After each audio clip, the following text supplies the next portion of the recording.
Assalamualaikum warahmatullahi wabarakatuh. Salam hangat untuk Dusana Info Sumbar dimanapun berada.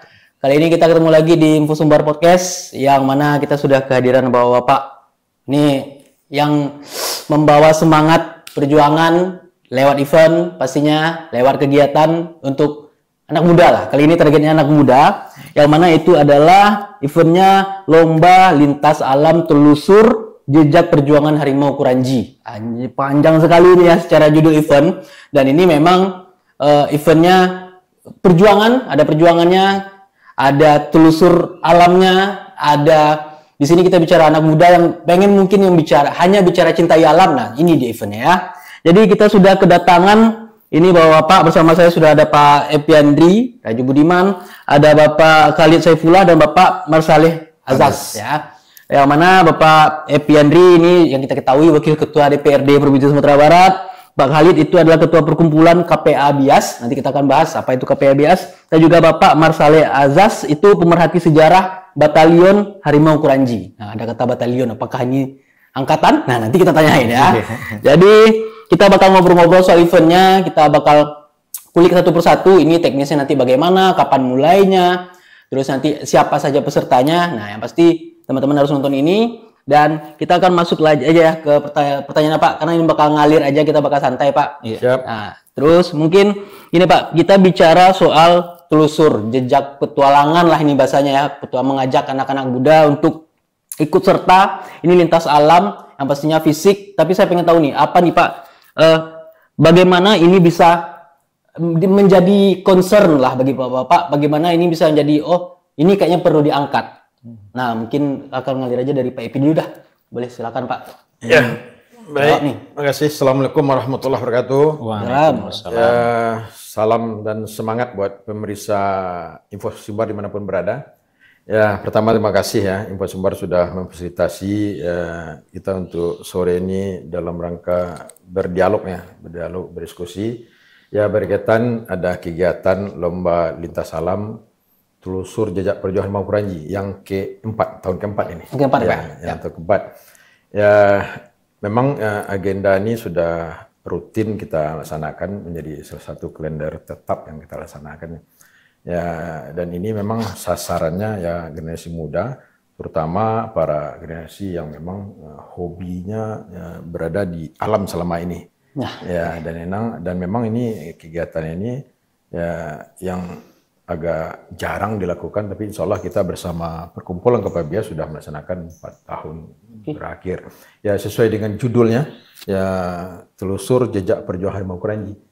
Ya, memang ini punya nilai sejarah ya, yang tidak bisa dilepaskan dari mempertahankan kemerdekaan Republik Indonesia. Ya, pasca proklamasi Sekutu masuk ke Indonesia, terutama di Sumatera Barat, terjadi perlawanan di beberapa daerah di Sumatera Barat, ya terkhusus di Kota Padang, dilakukan oleh para pejuang kita waktu itu di bawah pimpinan Pak Ahmad Hussein.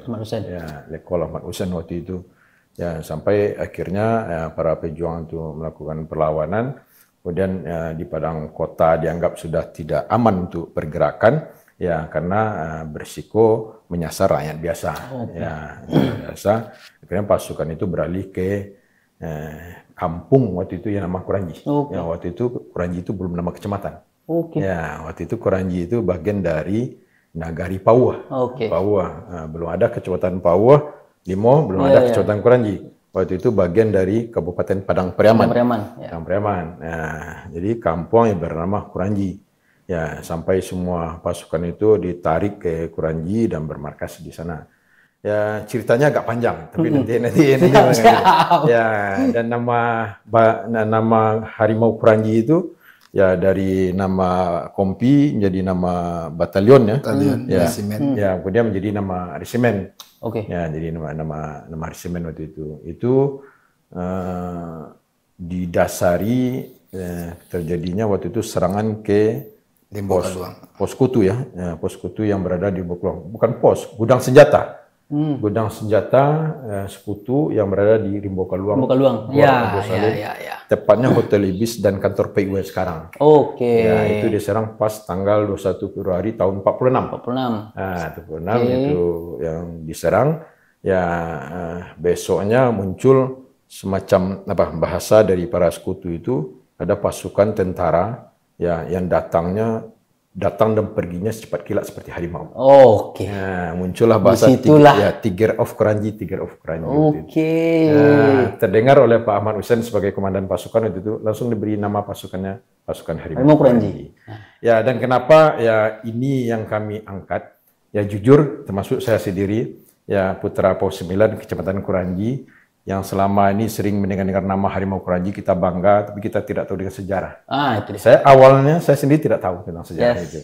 Sampai akhirnya bergerak menelusuri ini, ya akhirnya ya kita bersama menginisiasi, kebetulan saya dengan Pak Khalid ini satu hobi, satu organisasi hidup di alam.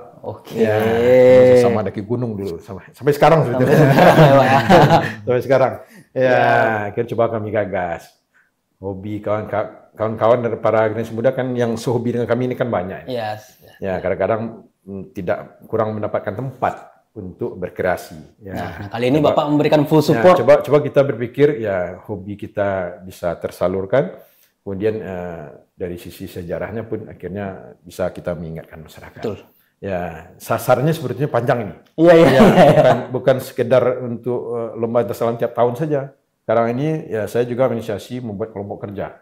Kelompok kerja yang isinya para tokoh-tokoh yang di Kota Padang, terutama yang berada di Pos 9 Kranji, yang mengumpulkan data-data berkaitan perjuangan harimau Kranji itu. Target kita ada buku nantinya, ada museum, kemudian ada hari jadinya yang diakui oleh pemerintah. Sementara mungkin itu. Siap. Oke Pak. Itu sudah panjang sekali, sudah sangat jelas dari Pak Evi. Berarti memang kalau targetnya anak muda, kita berarti mengenalkan kembali sejarah ini ke anak muda ya Pak ya. Maksudnya orang tahu harimau Kranji apa dari mananya. Nah ini dia nih. Berarti memang sudah dijelaskan kenapa ada. Mungkin orang tahunya Kranji dengan harimau Kranjinya ya, tapi gimana sampai dapat label itu ya. Ini tadi ada gerakan. Orang kebayang harimau Kranji itu ya sosok binatang harimau. Iya, dia harimaunya di Kranji ada harimau. Itu kan kecurangan gitu kan Pak. Ternyata memang gerakan-gerakan masyarakat melawan penjajah yang mungkin pergerakannya sangat cepat dianggap seperti harimau, lahirlah nama harimau Kranji. Mantap sekali ini sudah. Dan memang kalau kata Pak Epi tadi bersama Pak Khalid dan Pak Adas juga dijelaskan ini menjadi wadah juga buat anak muda yang memang hobi alam, yang sekarang kan hobi nih mau healing ke alam, mau ngetes katanya pertemanan ke alam, katanya mau lihat teman Anda bagaimana, bawa dia naik gunung, bawa dia trekking. Nah mungkin ini event ini menjadi inilah tempatnya wadah buat teman-teman muda mungkin ya untuk ikut serta di sini. Dan ya ngetes itulah, apakah fisik mau dites silahkan, temanmu mau dites silahkan. Jadi ada banyak cara dan salah satunya dari tim bapak-bapak kita ini yang sudah menyediakan ya, teman-teman tinggal ikut aja. Terus kita lanjut Pak, kalau kenapa sekarang kan sudah dipilih nih, sudah ada berarti lintas jalur ya maksudnya Pak. Jalurnya sudah dipilih Pak, di mana sajakah dan apa yang melatar belakangi pemilihan jalur itu? Nah, mungkin berbagi. Boleh. Kita berbagi. Terima kasih. Assalamualaikum warahmatullahi wabarakatuh. Pemirsa Info Sumbar, selamat sore, selamat bertemu. Terkait dengan lomba ini dan jalur, tentu ada jalur. Tapi kemudian memang memilih jalur ini tidak lepas dari soal roh lomba ini apa. Maka secara substansi rohnya kita kemudian mau terus mewariskan pengetahuan, informasi terkait dengan bagaimana para pendahulu kita berjuang, baik sebelum kemerdekaan, ternyata setelah kemerdekaan tetap harus diperjuangkan.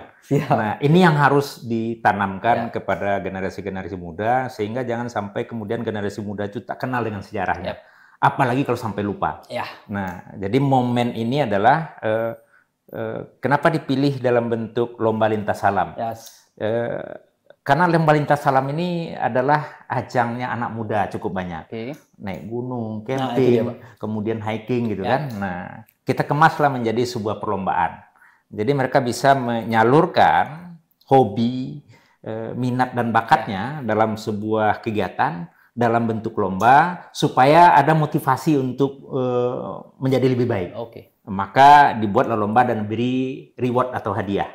Nah, karena ini adalah terkait dengan bagaimana sebagai generasi muda tidak lupa dengan sejarahnya, maka kita pilih jalur-jalur berdasarkan informasi sejarah ini merupakan bagian jalur-jalur yang pernah dilalui dan menjadi tempat pasukan Harimau Kranji itu dulu melakukan perjuangan dan perlawanan dan kemudian bertahan. Jadi makanya kalau lomba pertama itu jalur kita melewati ada makam Jamaluddin Waketo, terus ke Tugu yang di Gunung Sari, Tugu Banteng namanya, terus Tugu yang di Pasaran Bacang, ada makam pahlawan juga. Jadi mereka dikenalkan, ini loh yang sejarah itu. Nah, jadi jalur yang dipilih itu memang terkait dengan sejarah perjuangan, terutama perjuangan pasukan Harimau Kranji. Nah, kali ini yang keempat kita geser, tapi tetap bersentuhan dengan sejarah perjuangan pasukan Harimau Kranji dan sejarah-sejarah lainnya. Tahun ini kita akan start dari SMP 3 Batanganai. Ya, dari Kasang. Jadi SMP 3 Batanganai itu akan menelusuri. Terus nanti base camp kita di dekat kampus UIN, Sungai Bange. Sungai Bange. Nah, kita akan menelusuri itu. Terus nanti finishnya di kantor KAN, PAU 9, Kebypas. Nah, dari jalur-jalur itu nanti akan ada ditemui, ada tugu sejarah juga, ada tempat-tempat yang punya nilai sejarah gitu kan. Nah, tapi kemudian memang tidak hanya sekedar itu. Memang pengetahuan kepada generasi muda ini memang perlu diberikan. Makanya sebelum start itu hari Jumat itu malam itu kan ada seminar. Kita hadirkan narasumber yang bercerita dan berinformasi terkait dengan sejarah. Sebelum kemerdekaan dan setelah kemerdekaan terutama terkait dengan pasukan Harimau Kranji. Nah, jadi dengan lomba ini pengenalan jalur, kemudian tidak hanya hobi. Mereka bisa juga kemudian menampilkan menunjukkan keterampilan mereka karena di lomba ini nanti juga akan ada penilaian kemampuan mereka orientering, peta, navigasi. Nah, kemudian juga mereka akan diuji kekuatan fisik, akan ada penilaian kecepatan. Nah, karena kalau pejuang-pejuang dulu kalau kita lihat sekarang sudah lewat, Pak. Jadi kekuatan fisik, mental itu sangat penting. Nah, kemudian juga ada ketepatan. Ketepatan itu kan bagaimana memanajemen fisik waktu sehingga kemudian dengan apa yang mau kita tempuh itu membuat kita tetap mampu melakukannya. Nah, kalau pejuang itu kan pasti dia punya manajemen, bagaimana menyerang musuh, bagaimana menentukan musuh itu ketika mereka agak kewalahan geser dulu kemudian maju lagi. Nah, itu kan bagian dari strategi ya. Nah, di lomba ini kita juga buat yang begitu. Ada kecepatan, ada ketepatan, ada kemampuan pengetahuan navigasi dengan orientering, ada kuis sejarah. Dan kemudian juga ada penilaian kelengkapan yang mereka bawa. Walaupun kemudian kita memfasilitasi mereka dengan beberapa fasilitas, tapi sebagai orang yang berjalan dan hidup di alam bebas, tetap harus memenuhi standar-standar apa yang harus mereka bawa. Karena itu adalah bagian dari keselamatan. Nah, walaupun ini adalah lomba, ada fasilitas, memikirkan keselamatan diri itu penting. Nah, jadi nanti ada penilaian kecepatan, orientering, ketepatan, perlengkapan, dan kemudian juga ada kuis. Jadi ada 5 bentuk penilaian nanti akan menjadi kriteria ya. Dan ini memang pesertanya karena ini memang untuk generasi muda, jadi 16 sampai 30 tahun. Nah, itu range umur peserta ya, Pak ya? Nah, tahun ini kita punya kejutan sebenarnya ya, Pak Epi. Kalau tahun kemarin kita hanya 2 kategori, juara 1 umum dan juara 1 pelajar. Sekarang pelajar juara PAPI, ada putra, ada putri. Umum juga ada putra, ada putri. Jadi memang kita kelompokkan karena memang untuk yang putri tentu tetap tidak bisa disamakan dengan putra. Pasti secara fisik dan apa harus kita perhatikan juga. Nah, sehingga tahun ini insya Allah kita akan ada pemenang putra dan putri 1, 2, 3. Dan termasuk ada hadiah hiburan juga. Peserta nanti kita berikan kesempatan untuk membuat konten. Konten kreator yang kemudian 3 orang pemuncaknya kita beri reward juga. Nah, di luar kalaupun dia jadi pemenang, tapi kalau memang kontennya menarik dan sesuai dengan tema lomba, itu akan dapat reward tambahan. Siap. Ini sudah paket lengkap sekali ya. Maksudnya secara event ada, secara kesenangan bagi anak mudanya juga ada berkonten ria di situ ya, Pak.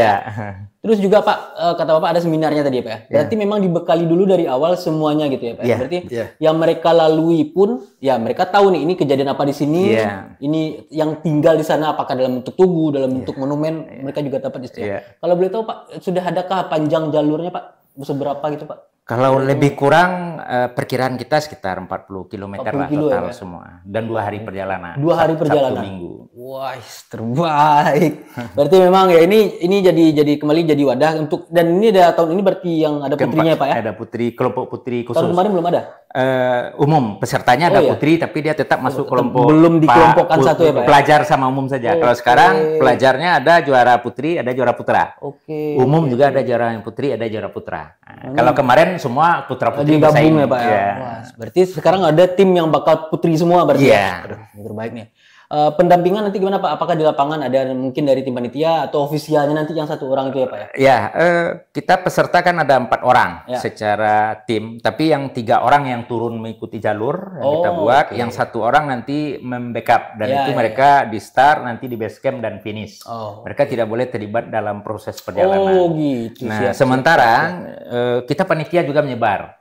Akan ada beberapa pos akan dilalui, ada juga pos bayangan yang memantau kalau ada apa-apa di perjalanan di antara pos. Ada kita siapkan tim medis juga, ada dokter dan perawat. Kita juga siapkan makan mereka, kita siapkan juga. Jadi insya Allah secara dukungan kita akan berikan dukungan dan mudah-mudahan ini berjalan dengan baik dan benar. Berarti eventnya bukan sembarang event ya, karena sudah 4 kali juga dan memang secara kelengkapan kesiapan panitianya pun juga sudah teruji lah, sudah 4 kali ya Pak ya. Dan mungkin ini juga jadi apa ya, jadi standar baru nih untuk event-event outdoor ekstrim lah bisa dibilang, karena mungkin tidak semua orang kuat. Jadi kan orang kan memilih nih Pak, maksudnya yang fisik kuat, yang mental kuat nih yang mau ikut. Nah, karena sekarang wisata pun sudah ada wisata apa tuh yang mungkin trekking, hiking, kan dipisah sendiri Pak. Nah, ini jawaban buat teman-teman nih, karena dilombakan, ada hadiahnya ya. Jadi pastikan teman-teman ikut nih. Dan juga ke Pak Adas Pak, kita pindah Pak.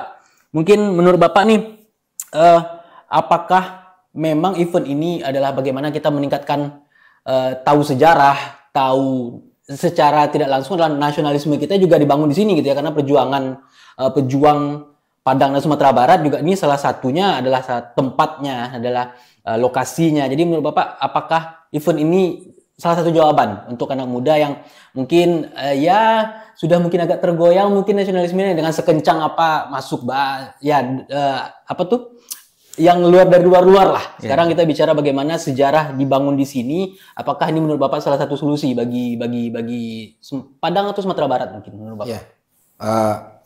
Yang terakhir ya. Assalamualaikum warahmatullahi wabarakatuh. Jadi begini, sejarah perjuangan itu memang tidak akan lepas dari alam. Ya, kenapa tidak lepas dari alam?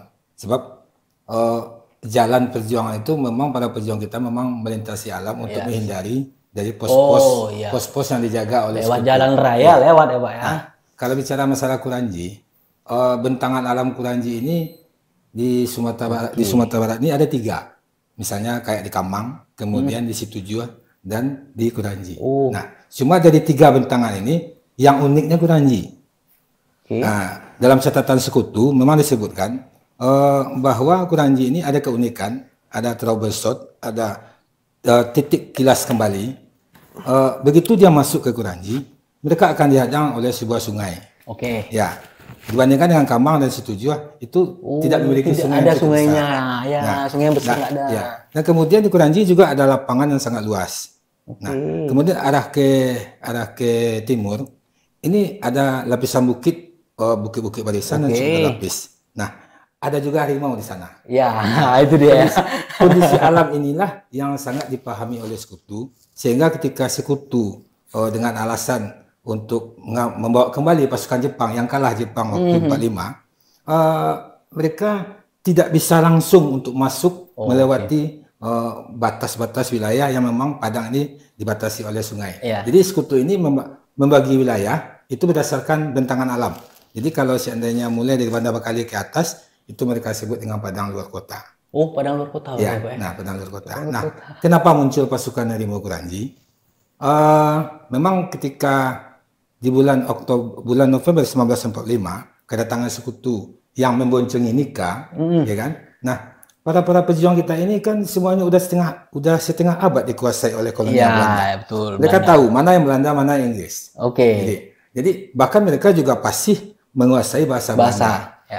Jadi mereka tahu bahwa yang dibawa oleh sekutu ini adalah Belanda. Nah, begitu ada membonceng Belanda, informasi ini langsung sampai ke pejuang-pejuang. Nyebar sampai ya. Ya, langsung. Nah, sehingga waktu itu Ismail Lengah sama menggagas membentuk sebuah namanya BPPI, Balai Penerangan Pemuda Indonesia.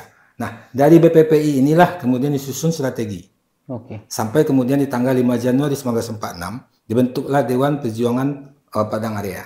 Padang Area. Ya, yang diketuai oleh yang komandan khusus untuk komandan pasukannya memang langsung dipegang langsung oleh Ahmad Hussein. Hussein. Nah, salah satu peristiwa yang sangat mengejutkan bagi Belanda, sekutu utamanya, begitu mereka masuk, para pejuang waktu itu melihat ada sebuah kolam renang yang ada di pojok kantor BI sekarang. Kantor BI sekarang? Ya, Bank Indonesia. Itu kan kolam renang. Mereka langsung membunuh. Ada satu pasukan, tujuannya memang untuk merebut senjata. Nah, dengan adanya tragedi pembunuhan ini, sekutu nggak senang. Mereka langsung melakukan sweeping sampai Gayati. Nah, hal inilah di tanggal 8 Desember 1945, Ahmad Hussein langsung memindahkan pasukannya ini ke Kuranji.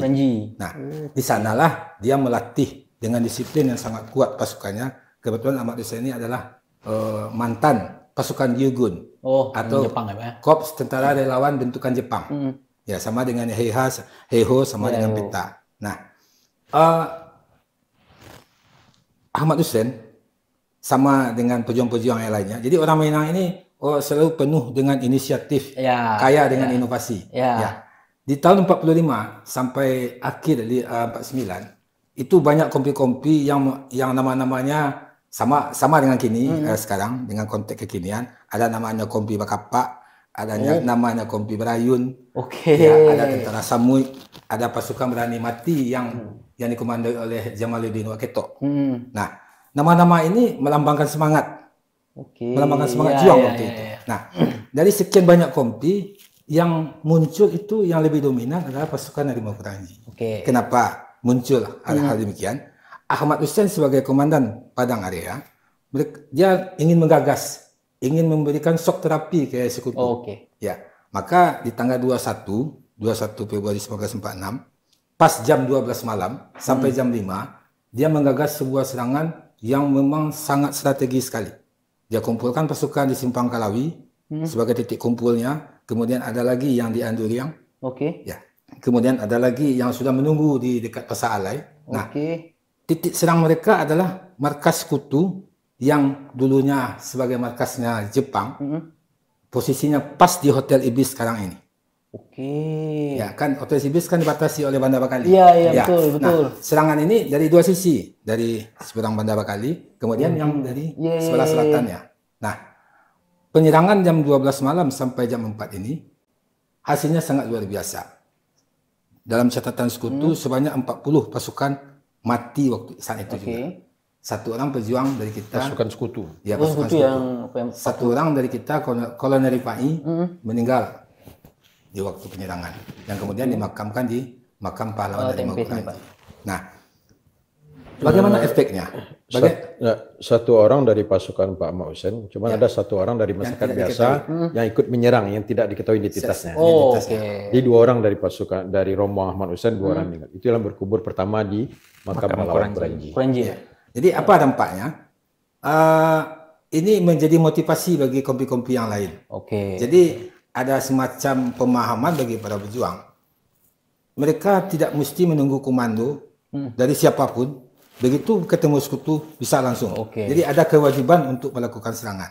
Nah, hal inilah yang menjadi catatan bagi sekutu. Mereka tidak bisa menguasai Sumatera Barat ini sepenuhnya. Nah, kembali ke konteks filosofi orang Minang. Tempi nak ingin jatih, tak kurang nak keluar. Jadi akarnya banyak. Iya, betul. Kalau di Jakarta itu di Jawa jadi pemeo Padang Bengkok. Itu kan plesetan negatifnya. Betul. Nah, apa dampaknya? Besoknya langsung sekutu melakukan sweeping. Aku langsung dicari lah ya. Cari dengan pesawat Mustangnya, bahkan dia membabi buta. Misalnya sebagai dampaknya di Pasar Bandabue, ya kan? Itu pasar lagi ramenya, langsung dibom. Dan lebih dari 50 atau 60 orang di balai itu mati seketika. Nah, banyak lagi ada Tapi bagi sekutu, mereka beranggapan memunculkan stigma semacam singkatan Tiger of Kranji. Oh, oke. Ya, dalam pemahamannya sekutu ini mereka beranggapan Ahmad Hussein ini sebagai Tiger of Kranji, badannya tinggi, mukanya ganas, secara fisik berarti punya kumis melintang kayak Pak Raden itu kan. Nah, tapi sebetulnya Ahmad Hussein ini kecil. Oke. Ya, oke. Ya. Kalau nggak salah setinggi Pak Epi ini dia. Tidak begitu tinggi. Ya, tidak begitu tinggi. Nah, badan kecil. Ketika sekutu melakukan sweeping, Ahmad Hussein ini orang kan agak nekat-nekat sedikit. Oke. Udah jelas suasana sedang tidak kondusif. Panas ya. Ya. Dia masuk ke kota. Bahkan dia berada di Moncong Teng Wajah. Oke. Nah, ketika dia berada di Moncong Teng Wajah ini, dia diusir oleh pasukan sekutu. Dia sangka oleh sekutu. Rakyat biasa ini. Dia jaga anak kecil nih. Iya. Awas. Padahal dia nih yang dicari-cari nih. Dia dicari-cari. Iya. Oke. Nah, hal inilah melalui lomba ini, kita berharap ada muncul jiwa-jiwa nasionalisme. Ya, ada muncul semangat untuk mengenang kembali sejarah bahwa kita hidup saat ini tidak mungkin tanpa masa lampau. Ya, betul. Ya, Padang, saya berani menyebut Padang adalah kota perjuangan. Kenapa? Sampai saat ini saya sudah mulai dari pendataan, kita memiliki 23 tugu perjuangan. Ya, yang paling banyak itu di Kranji. Kranji, Pak ya? Ya, ada 4 atau 5. Oke. Ya, dari 11 kecamatan. Nah, ini 23 ini 16 udah saya bisa identifikasi sejarahnya. Oke. Ya, misalnya kayak Tugu Pertempuran Rakyat Kranji yang ada di bekas kantor camat. Kantor camat Kranji. Sekarang Damkar. Ya. Itu kan dibangun tahun 1985, ya kan? Kemudian ada makam pahlawan Kranji yang dibangun 1977. Oke. Ya, banyak monumen-monumen yang ada di kawasan Kranji ini. Bahkan Kranji yang dulunya pauh juga pencetus munculnya hari jadi Kota Padang. Oke. Dengan ada penyerangan loji oleh masyarakat Pauh. Loji ya Pak ya? Ya. Bahkan di Pauh juga dulu ada namanya kayak Robin Hood, kayak ada si Patai, ada si Rancak, ada Buyong Palalo, ya, ada si Bigai, banyak-banyak. Jadi memang DNA-nya Kranji ini memang perang. Ya. Dan memang dalam catatan sekutu lagi, ini yang saya sampaikan catatan sekutu. Orang Kranji ini harimau. Ya, DNA harimau. Oke. Orang Kranji ini identik dengan tegas. Ya. Keras dia. Jangan diusik dia. Oke. Ya. Itu dia tuh. Nah, ini komitmen ini yang menjadi yang begitu menakutkan bagi sekutu, sehingga pasukan sekutu kalau begitu ada serangan kecil-kecilan dari pasukan-pasukan, baik yang menyusup ke tengah kota, mereka beraninya cuma sebatas bandar kali. Oke. Ya, atau bandar kali. Nah, besoknya mereka akan, kalau dalam bahasa Minangnya orang sekutu ini bagak pasamo. Iya. Ya, siap. Tapi kalau one by one mereka takut. Takut ya. Siap. Ya, gitu. Siap.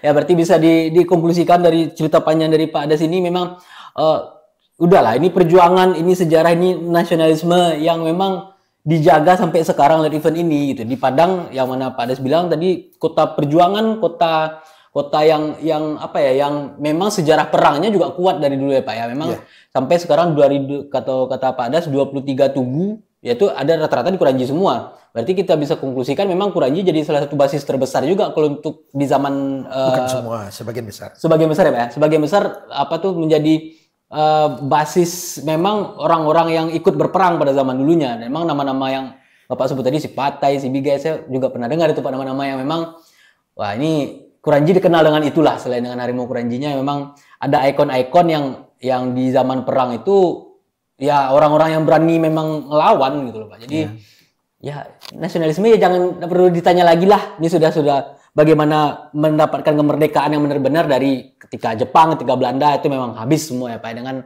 perjuangan tadi lah. Terus kita masuk ke teknis nih Pak. Kita sudah ngomong sejarahnya, kita masuk ke teknis. Jadi kapan acaranya Pak? Kita udah bicara banyak lebar, acaranya kapan loh Pak?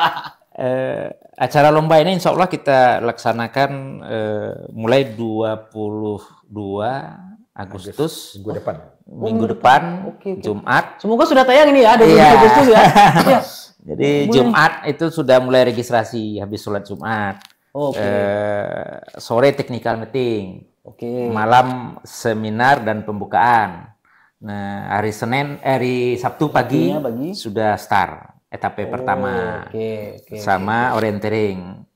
Terus Sabtu malam base camp. Base camp kita di Semange dekat kampus UIN.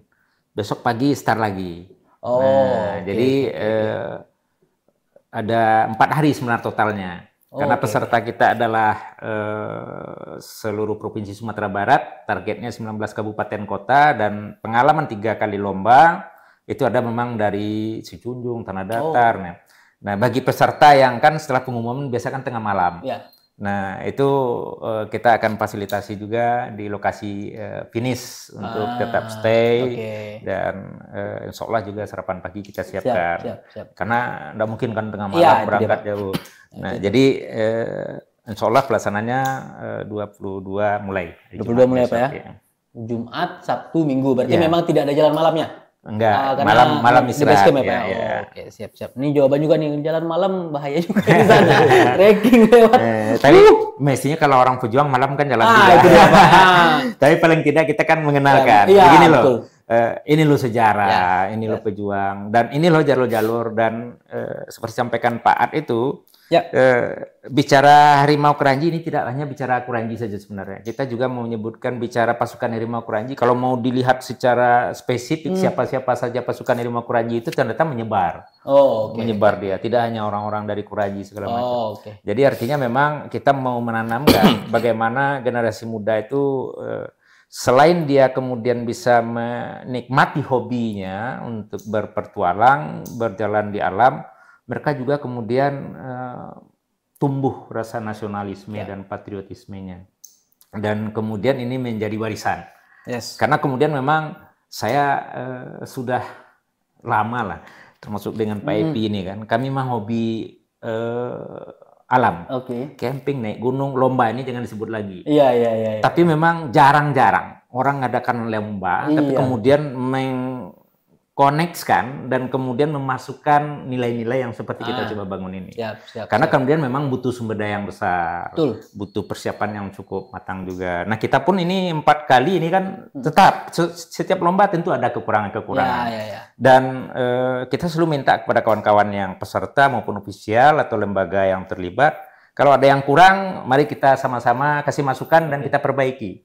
Kami insya Allah dengan dukungan Pak Epi kan, bagaimana kemudian lomba ini memang betul-betul punya nilai. Nilai bagaimana para generasi muda menyalurkan hobi berkegiatan positif. Dengan kondisi hari ini, adik-adik kita ini perlu ruang-ruang untuk mengekspresikan minat dan hobinya, tapi kepada sesuatu yang positif. Nah, dukungan Pak Epi Andri luar biasa, 4 tahun sudah berturut-turut ini, dan insya Allah ini jadi agenda terus. Kalau memang dukungan terus dari Pak Epi, kita akan terus juga dukung untuk memfasilitasi ini. Sehingga bisa meminimalisir lah adik-adik yang generasi muda, bahwasanya dengan menikmati terlibat kegiatan ini, mereka menjadi merasa, pejuang kita begini dulu. Masa ya kita harus menggeser, menikmati kemerdekaan saja harus melakukan sesuatu yang justru mendatangkan mudarat. Nah, begitu. Ya di umur-umur peserta cocok lah ya, 16 sampai 30 ya Pak. Daripada tawuran ya daripada nggak jelas sibuk sama HP, ya udahlah. Minimal ini ada nih salah satu jadi jalan keluar buat teman-teman yang memang ya katanya hobi alam. Ayolah sekalian gitu ya. Jadi maksudnya ini selain lombanya, selain hadiahnya juga tadi nilai-nilainya juga bisa diambil. Minimal kalau teman-teman mungkin nilainya apa sih? Sejarahnya ambil. Karena memang dikenal dengan nama Kranji sendiri, harimau. Harimau ternyata tidak hanya binatangnya, tapi memang secara sikap sifat pejuang pada masa itu yang di bawah satu bendera besar Kranji, memang secara semangatnya darah panas darah harimau ini. Nah, ini mungkin kalau kita sambung dari Pak Khalid tadi ya, kan full support nih dari Pak Epi nih. Hadiah apa aja Pak? Hadiah apa aja nih? Kayaknya untuk tahun ini hadiah kita cukup luar biasa. Ini kalau dia tahun nih. lalu hanya sekitar nilainya sekitar 50 jutaan. Tahun 50 Pak. Tahun ini 103 juta total hadiah kita. Itu trofi, tabanas, kemudian juga ada piagam. Sertifikat. 100 juta loh ini hadiahnya lah ini ya. 103 juta. 103 juta. Tinggal boleh tinggal teman-teman. 2 kategori umum, pelajar. Ya, cuman umum putra-putri, pelajar juga putra-putri. Berarti anggaplah 4 kategori ya Pak ya? Juara 1 10 juta. Ya. Ini langsung nih teknisnya. Juara 1 10 Pak. Juara 2 7,5 juta. Juara 2 7,5. Juara 3 6 juta. Wah, rapat ya, masih enak lah. Juara 3 pun masih oke lah. 6,5 ke 7,5 ke 6 masih oke lah. Bisa dibagi 4 kan. Tapi ada nilai plusnya. Nah, ini deh Pak. Nilai plusnya gini. Biasanya kalau kita mengadakan lomba atau kita melakukan camping atau mendaki, biasanya konsumsi kan kita bawa masing-masing. Berarti ini konsumsi ditanggung oleh panitia. Ditanggung oleh biasanya panitia. konsumsi tanggung sendiri, biar pakai insert lagi sekarang. Karena enggak ya gratis. Ya konsumsi juga ditanggung. Sarapan pagi makan. Ya sarapan dikasih tumbler juga. Kasih topi lapang juga. Tinggal bawa badan itu ya. Tinggal bawa badan karena kasih tumbler minuman itu. Nah, sudah ada tempat minum pun sudah ada loh. Jadi ya, apalagi ya. Jadi intinya memang ini sudah full support nih ya. Udahlah, tinggal daftar aja lah. Jadi kalau di pisang itu kulit pisangnya udah dikub. Nah ya, udah dibuka kan. Nih tinggal makan. Tinggal makan nih yang mau ikut nih. Wah, jadi ini sudah jawaban lah. Maksudnya ketika orang mungkin mikir ya Pak, insert lolai, beko bali makan lolai gitu kan. Jadi ini sudah disiapkan oleh panitia ya. Jadi udahlah, ayolah, ikutlah. Berarti kalau sampai sekarang hitungan peserta sudah berapa Pak yang masuk Bapak? Kalau yang konfirmasi sudah hampir 50%. Hampir 50% ya. Jadi ada yang sudah daftar, kita buka pendaftaran online. Oke. Kalau memang kesulitan pendaftaran online bisa langsung ke sekretariat. Oke. Nah, kita kan sudah sebarkan, ada tim yang sebarkan undangan ke seluruh daerah 19 kabupaten kota, dan kemudian ada yang sudah konfirmasi, mereka akan kirim 2 tim, 3 tim, ada 4 tim gitu kan. Nah, tinggal kemudian sebagian sudah mendaftar online. Nah, besok ada beberapa yang konfirmasi daftar offline saja. Jadi insya Allah sudah mendekati 50% sampai hari ini yang konfirmasi. Boleh ditambahin ya tim editor nanti link daftarnya ya. Kalau memang bisa terkejarnya cepat nih ya, kita bikinin nanti di deskripsinya link pendaftaran biar masih bisa daftar nih ya. Terus mungkin Pak, ini sudah tahun keempat dan ya insya Allah lancar ya Pak ya, sampai tanggal 22 nanti dimulai. Ada nggak Pak cerita unik mungkin yang Bapak tahu dari 3 tahun sebelumnya atau tahun kemarin lah yang mungkin peserta ada curhat ke Bapak, kami benar ketemu harimau Pak. Nah itu misalnya cerita-cerita unik dari peserta mungkin apa gitu Pak, bisa Bapak ceritakan mungkin? Ya secara spesifik kami kemudian memang yang ada beberapa statement ini memang lombanya agak lain. Itu karena biasanya mereka lomba misalnya kalau enggak kecepatan saja. Yang paling cepat sampai ya Pak. Kalau enggak ketepatan saja. Yang uniknya apalagi kemudian pakai orienteering bisa digabung. Jadi pengalaman saya dari dulu ikut lomba, inilah yang memang mengkompilasi beberapa event LLA, lomba lintas alam. Dan ini menurut kawan-kawan yang lain juga menjadi tantangan juga. Karena ketika ngirim tim, tidak hanya kemudian memperhatikan fisik katanya. Jadi kalau soal fisik saja oke lah gitu kan. Kan harus diisi dengan pengetahuan tentang sejarah, pengetahuan tentang ilmu navigasi darat misalnya gitu kan. Nah ini yang menjadi apa? Nah tapi kemudian memang di lomba pertama mungkin yang agak cukup ekstrim. Jadi sehingga pertanyaan tadi yang unik, yang aneh-aneh. Mungkin ada curhatan peserta mungkin yang berbau mistik. Itu dia. Tanya ke sana tadi. Jadi kayaknya kalau dengan Pak Epi, karena kadang Pak Epi ini kalau lagi lomba itu dia suka ngikutin itu rute-rute yang ekstrimnya. Nah, jadi karena saya karena kemudian sebagai juri tentu tidak bisa ikut-ikut, jadi harus mengawal lomba gitu kan. Nah, jadi kemungkinan Pak Epi bisa berbagi mungkin kawan-kawan di lapangan ketemu di lapangan cerita gitu kan. Tapi dengan rute-rute yang kita buat kemungkinan ada saja. Karena di antara rute-rute yang kita lalui memang rute-rute yang punya nilai-nilai lah. Dan secara alam cukup menantang. Nah, kalau istilah orang Minang, Laut Santi, Rantau Batuah. Nah, setiap tempat itu ada nilai-nilai, baik dalam konteks lokal. Laut lain lagi, sungai lain lagi, hutan lain lagi, apa lagi.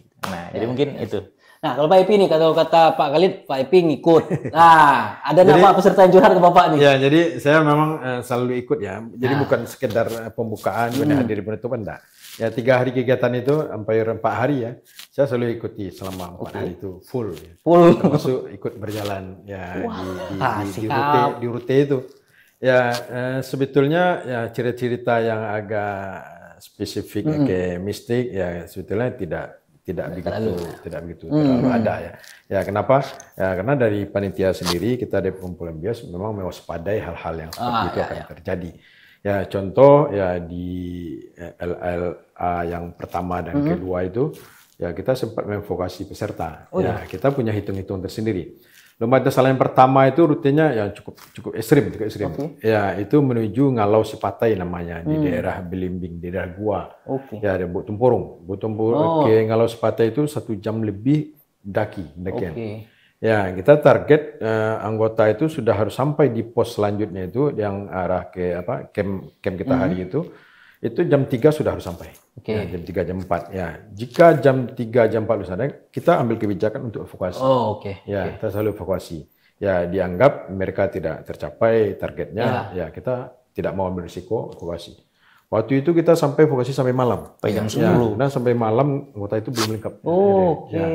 Tapi mereka di dalam pantauan kita semua, kita semua. Ya, jadi kita antisipasi memang yang aneh-aneh itu. Kayak kita nggak tahu ya Pak ya. Kita tidak ambil risiko. Termasuk soal risiko yang akan mereka timpa, mereka di waktu pertama itu disuransikan. Asuransikan. Tapi kalau sekarang kan BPJS. Peserta wajib punya BPJS. Ya sudah aman lah secara pribadi mereka yang ikut ya Pak ya. Ya, jadi risiko ke fisik kemudian non fisik kita antisipasi semua. Ya. Siap. Terus Pak, mungkin event ini mungkin tidak bisa berjalan secara sendiri. Mungkin Pak Epi mungkin salah satu yang full supportnya untuk event ini. Mungkin Bapak mungkin bekerja sama dengan masyarakat mungkin langsung, mungkin bekerja sama dengan siapa mungkin di lapangannya nanti untuk event ini gitu Pak. Ya, event ini kan sumber anggarannya APBD provinsi ya. Kita kerjasama dengan Dinas Pemuda Olahraga Provinsi Sumatera Barat. Alhamdulillah pemerintah provinsi support ya dan komit sampai saat ini di tahun yang keempat ini. Ya untuk pelaksanaan teknis ya kita memang melibatkan masyarakat terutama ya kawan-kawan yang memang terkhusus di perkumpulan KPA Bias, kelompok kita dalam Bias. Soalnya mereka yang paham soal teknis. Di lapangannya Pak ya. Teknis lomba ini. Ya tidak semua masyarakat juga walaupun dia punya visi yang kuat untuk berjalan di hutan tapi tidak memahami soal teori kemudian tidak pernah mempraktekkan di alam kan kesulitan juga. Ya makanya alhamdulillah karena kawan-kawan kita di Bias, saya bagian dari Bias juga. Kawan-kawan kita dari Bias paham soal itu. Alhamdulillah 4 tahun sudah 3 tahun yang berlalu ya. Ini yang keempat adalah kegiatan kita boleh dikatakan tidak ada risiko. Ya tidak ada hal yang dikhawatirkan terjadi. Yang ketiga sudah terlaksana ya. Oke. Ya mudah-mudahan ke depannya tetap. Nah, itu dia. Ya, maksudnya yang 3 tahun belakang aja aman lah secara penilaian panitia. Yang keempat dan seterusnya kalau bisa lebih baik gitu Pak. Dan terkhusus tahun ini kegiatan kita mendapatkan perhatian khusus juga dari Danrem 032 Berpraja. Pak Danrem tadi sampaikan ke saya dia akan turunkan batalionnya 4 tim untuk ikut lomba. Untuk ikut lomba? Ya, betul untuk memeriahkan saja. Sebenarnya jangan memeriahkan, ikut lomba saja sebenarnya.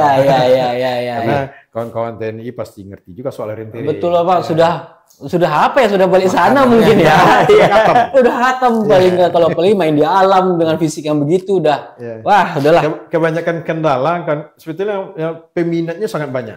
Ya, cuman karena ada dalam kegiatan kita ada unsur orienteringnya, kadang-kadang kawan-kawan yang super hobi gunung itu ada juga yang tidak paham soal orientering, soal baca peta dan navigasi itu.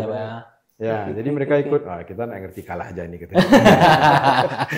Jadi sebenarnya yang gitu-gitu. Jadi ini yang disebut nilai perjuangan itu. Makanya kita punya 5 kategori penilaian. Ketika kita lemah dalam satu sisi, bukan berarti kita akan kalah dalam situasi yang lain ya Pak ya. Nah ini yang kemudian analisis kekuatan kita. Jadi ketika ada satu bagian yang kita lemah, jangan menganggap kita itu sudah kalah untuk semuanya. Maka semangat ini yang harus dipegang sebenarnya. Jadi pejuang itu kalau dia berpikir dia lemah pada satu sisi pasti tidak merdeka kita sampai hari ini. Jadi ini sebuah nilai sebenarnya dari event yang kita adakan ini. Jadi saya pikir kawan-kawan jangan sampai khawatir. Oke. Nah, dan sebenarnya tidak susah juga orienteering itu.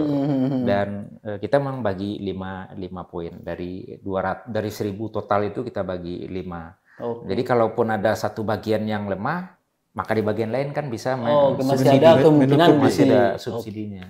Nah, tapi harapannya kenapa perlu terus ini memang jadi catatan juga ini. Kawan-kawan bilang Lenda akan khawatir kawan-kawan dengan orienteering. Nah, saya kebetulan spesialisasi saya adalah orienteering.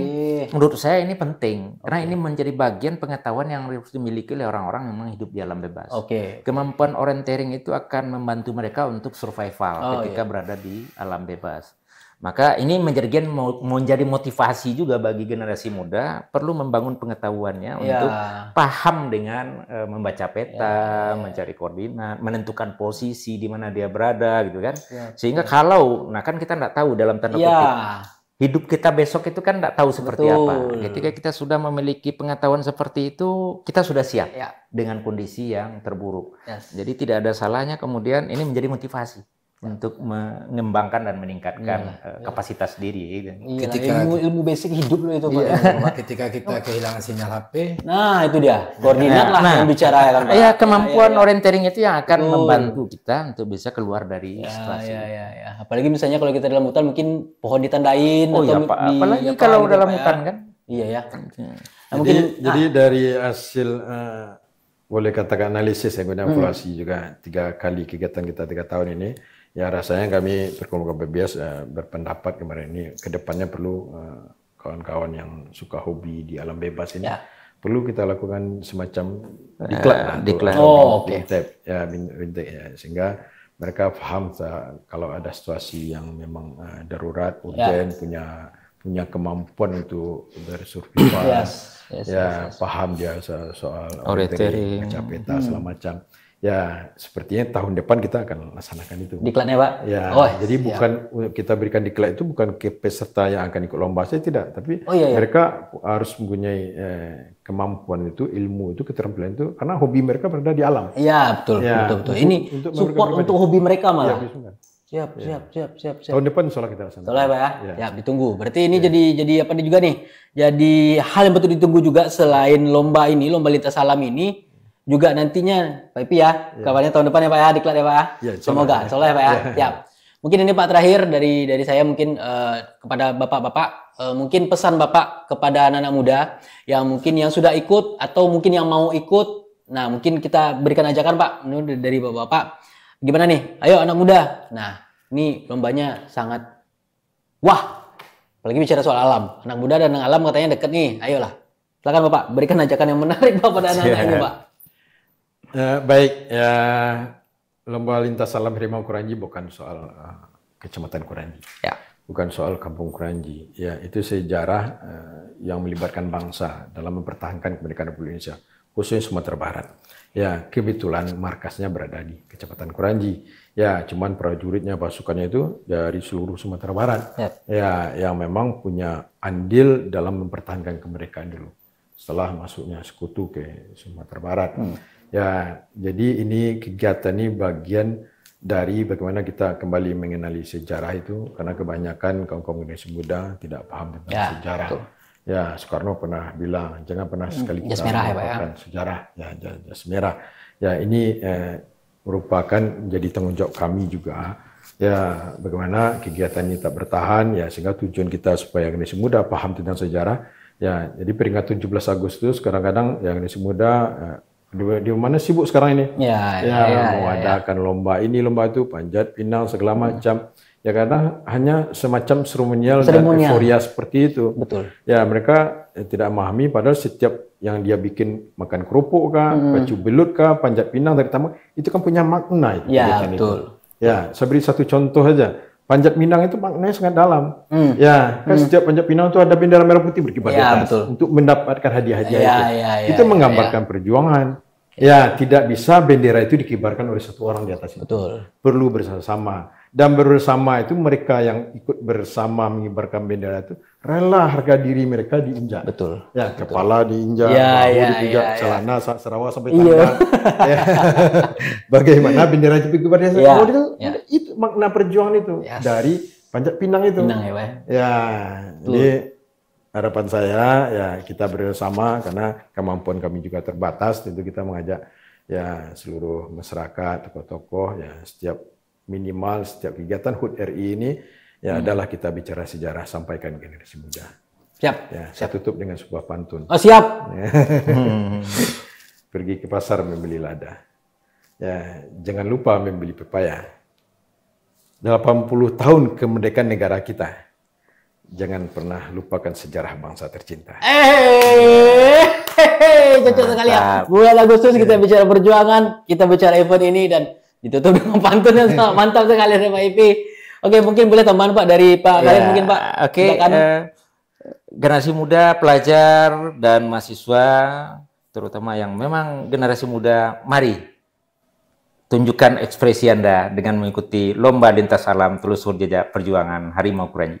Ya, Pak Das, mungkin Pak pesan. Oke, yang terakhir, dengan kegiatan lomba ini berarti secara tidak langsung kita melakukan sosialisasi ke tengah masyarakat dengan hadirnya para peserta lintas alam yang melewati pemukiman-pemukiman atau jalan-jalan, sehingga kita masih bisa memperlihatkan kepada orang banyak bahwa masih ada kelompok-kelompok tokoh-tokoh yang peduli akan sejarah bangsa ini. Oke, siap. Ini dalam sekali ini. Sudah langsung ke grassroots-nya, ke masyarakatnya langsung. Berarti ini event alam dikonekkan dengan masyarakat, dikonekkan dengan bagaimana kita bertahan ketika di alam liar. Nah ini jadi memang ini bentuk sinergi yang menurut saya sendiri Pak, dari mungkin merangkum dari Pak, ini memberikan wadah buat anak-anak muda yang mungkin sibuk dengan segala hal yang kemuka anak mudaan zaman sekarang, mungkin ya terlalu banyak nongkrong, terlalu banyak apa, jadinya obesitas, jadinya banyak penyakit gula teman-teman. Keluar kita ini jadi wadah juga buat siapapun di range usia 16 sampai 30 ya Pak. 16 sampai 30 tahun untuk ikut.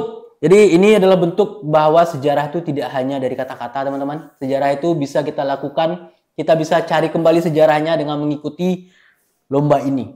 Jadi pada teman-teman yang mau ikut atau mendukung, kita siapkan fisik nih ya. Yang mau ikut nih tanggal 22 ya Pak ya. Tanggal 22 sudah mulai, pendaftarannya sudah mulai dibuka. Linknya nanti kita sertakan, dan juga nanti bisa ke sekrenya di mana Pak? Di Kampung Lalang, Kompleks Samdanur. Oke. Bypass ya. Jadi bisa juga daftar langsung ke sekrenya untuk yang mau offline. Jadi sekali lagi terima kasih pada Pak Epi, terima kasih Pak Khalid, Pak Das juga terima kasih sudah datang. Kita sudah bercerita tentang bagaimana lomba ini sudah berjalan tahun keempat, dan banyak cerita di dalamnya tentang ini semua tentang perjuangan, ini semua tentang nasionalisme. Kalau yang mau bertanya, dan ini jadi langkah besar lah menurut saya bagaimana membawa kembali sejarah pada anak muda yang sudah mulai, ya saya nggak tahu apakah tidak peduli, apakah tidak apa. Jadi yuk kita ramaikan event ini. Saya yakin teman-teman adalah yang mau, apalagi yang hobi-hobi ke alam, ini jadi tempat buat teman-teman untuk ya show off boleh lah, karena ini lomba kan, jadi ada hadiahnya. Jadi ikutlah, ayo ya. Jadi saya pamit, terima kasih teman-teman Dusun Info Sumbar dimanapun berada. Semoga kita bisa bertemu lagi di episode selanjutnya. Assalamualaikum warahmatullahi wabarakatuh. Waalaikumsalam warahmatullahi wabarakatuh.